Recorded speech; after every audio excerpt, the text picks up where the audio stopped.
Hola, ¿qué tal? Para nuestro seminario de desarrollo de capacidades para el aprovechamiento del derecho de acceso a la información pública, esta clase la vamos a dar de forma virtual a distancia. Entonces, abordaremos en esta ocasión el tema de las categorías de los casos de éxito en derecho de acceso a la información pública. A partir del trabajo que hemos desarrollado en 17 años, hemos logrado establecer 3 categorías de los casos de éxito en derecho de acceso a la información pública.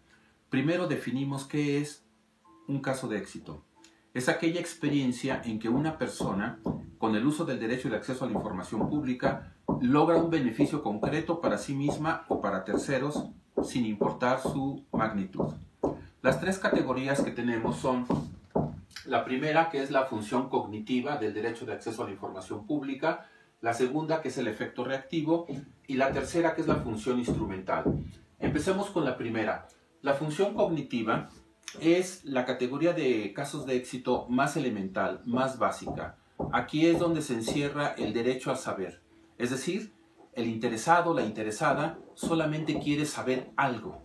Tiene necesidad de saber algo, tiene curiosidad y pide una cifra, pide un dato, pide un monto, pide una cantidad, pide una justificación sobre alguna actividad pública y recibe la información y ahí en ese momento queda satisfecha y ahí se ve el beneficio. Es de carácter cognitivo. Ya sabe lo que no sabía y la información que pidió le ayudó a estar en esa categoría, en ese nivel de conocimiento. La categoría 2 es el efecto reactivo. Este es muy interesante porque se hace una solicitud de información pública, por ejemplo, sobre un problema de un servicio público y la autoridad reacciona en los hechos, es decir, responde de bulto. Si estamos solicitando información respecto a la fecha en que la autoridad municipal va a corregir, a reparar la carpeta asfáltica de nuestra calle, va a tapar los baches, suele ocurrir que en los hechos tapa los baches. Y después llega la respuesta, o a veces no llega la respuesta, o a veces la respuesta formal es contradictoria a la reacción en los hechos que tuvo la autoridad. De manera tal que esta función reactiva, el efecto reactivo, es un efecto que se da a veces muy rápido, a veces más rápido que la respuesta formal, y en los hechos soluciona el problema. A lo largo del seminario veremos muchos ejemplos de esta categoría del efecto reactivo. Y la categoría 3 es la función instrumental. Esta categoría es la más compleja, la más difícil. No cualquiera la puede desarrollar porque se requieren más capacidades que solamente saber usar el derecho a la información.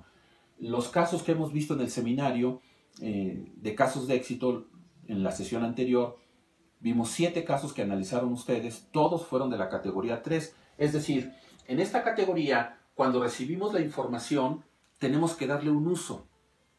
No solamente es saber, comprender qué quiere decir esa información, sino darle un uso posterior de acuerdo a la necesidad que tratemos de resolver.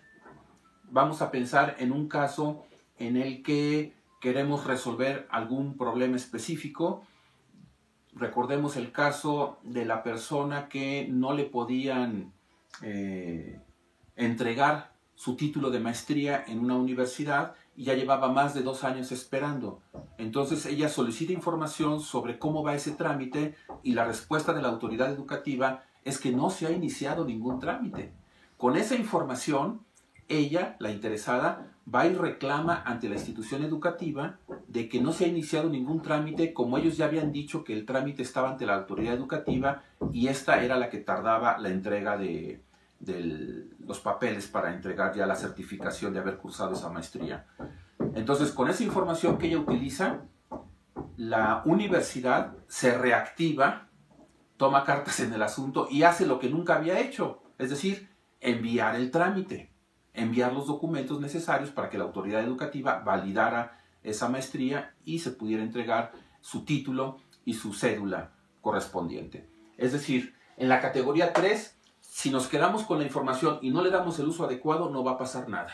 No vamos a solucionar el problema. Es necesario aquí utilizar la información de manera adecuada. Y como hemos visto en el seminario, a veces no hay una sola forma de utilizar la información, sino que puede haber diversas. Y eso amplía las posibilidades de éxito en acceso a la información pública. Para complementar esta exposición, yo los invito que visiten la página de Scribd. Visiten la página de Scribd y ahí van a encontrar, busquen un artículo que se llama Hacia una tipología de casos de éxito en acceso a la información pública. Hacia una tipología de casos de éxito, para complementar esto que hemos visto. Y terminamos diciendo que la utilidad de este derecho depende mucho de las capacidades y recursos de las personas. Esa es una gran desventaja para quienes no tienen estas capacidades y estos recursos. Entonces, la utilidad depende de quien lo utilice. Y en esas capacidades nosotros podemos encontrar los conocimientos de la administración pública, a quién vamos a pedir la información, conocimientos del problema del que estamos abordando, conocimientos de cómo se hace una solicitud, de cómo se envía, de cómo se redacta, de cómo se le da seguimiento, habilidades para hacer todo lo anterior, si es en la computadora, para saber navegar, para encontrar archivos, para enviarlos, etc. Y actitudes. ¿Cuáles son las actitudes más importantes en este campo? Son dos: la paciencia y la perseverancia, que por lo general los encontramos más en las mujeres, que son protagonistas de casi el 80% de los casos de éxito que hemos documentado. Y con eso cerramos esta emisión. Muchas gracias y hasta la próxima.